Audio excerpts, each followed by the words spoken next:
নওশাদ কি বলে ওই নাম জানো, আরে টাকলাটার নাম, হ্যাঁ অমিত শাহর পুলিশ নিয়ে ঘুরছে। আরে অমিত শাহর পুলিশ নয়, ভারতবর্ষের পুলিশ, রাজ্য পুলিশ টিএমসির নয়, পশ্চিমবাংলার পুলিশ। তাহলে তোমরা দুজন ভাগ করে নিচ্ছ, হ্যাঁ, আর আমরা সব বানে ভেসে এসছি। তাহলে অমিত শাহর পুলিশ হয়ে গেল ওটা, আর এটা দিদির পুলিশ হয়ে গেল।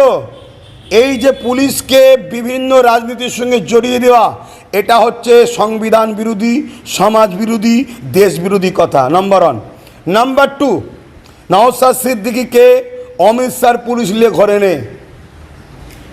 নওশাদ সিদ্দিকী প্রথম রাজ্য সরকারকে চিঠি দিয়েছে যে আপনি রাজ্যের বর্তমান অধীনে আছে, প্রশাসনের দায়িত্ব আপনার হাতে।